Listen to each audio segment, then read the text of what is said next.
So today we're doing a thermostat replacement on the Acura TL. At this point, the vehicle has been raised up. We drained the coolant from the radiator. And now we can tackle the job itself. Now, if you follow the lower radiator hose, it leads directly to the thermostat. So the easiest way to get access to this is by simply removing the battery. So some penetrating fluid.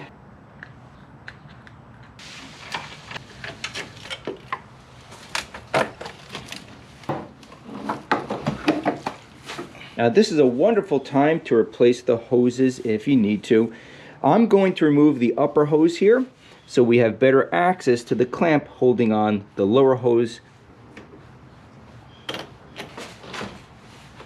Now sometimes these hoses can be really solidified to the housing. So you can use something like this. These are hose removal clamps or pliers. The flip side is you grab a pick. Let me show you. Okay, a 90-degree pick.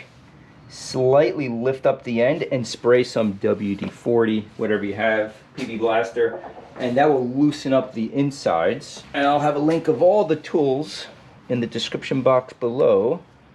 But I think we'll be okay if I just twist this. There we go.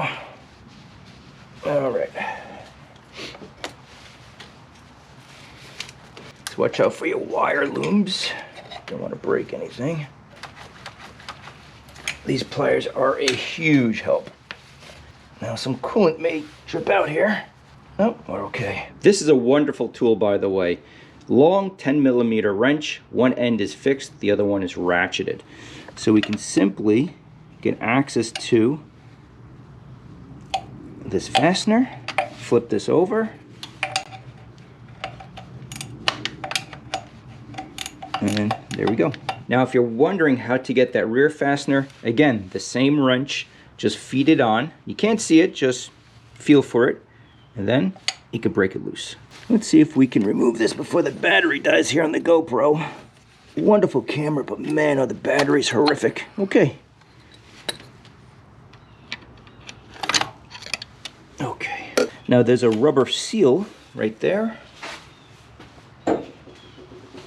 They need to replace as well. It comes with the new thermostat. All right, not too bad. Now with the thermostat housing, I'm just cleaning off the mating surface. This is a 400 grit sanding block. Get everything nice and clean. Okay, the surface is nice and smooth, also very clean. And now we can reinstall the thermostat. So the old thermostat compared to the brand new one, always get good components, by the way, made in Japan, same degree rating, and of course a new gasket. So on the new thermostat, it tells us precisely on the body which way is pointing up. And then we can just reinstall it into its housing. And then we got the ground wire there.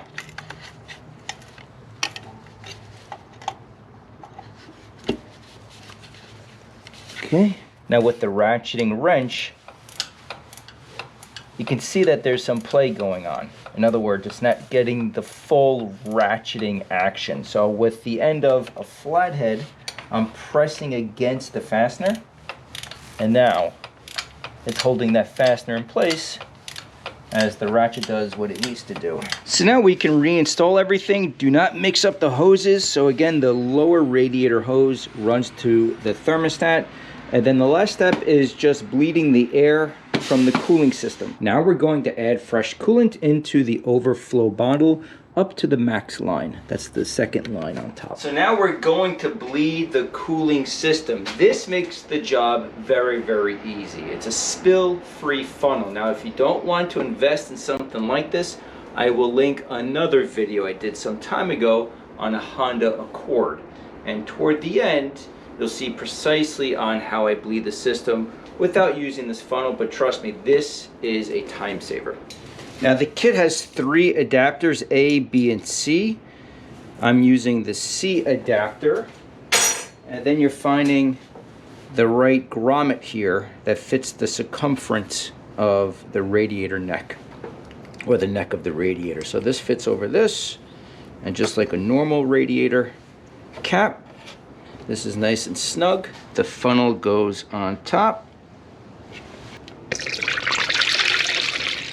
And now we can start the car.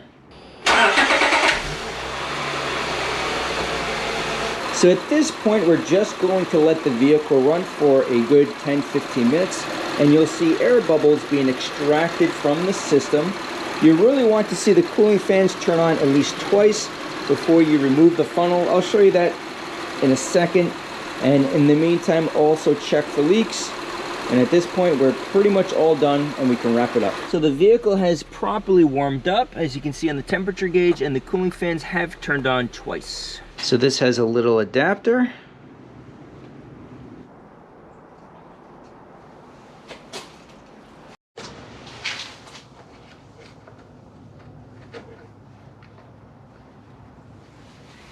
Okay guys, we're all done. Thank you for watching.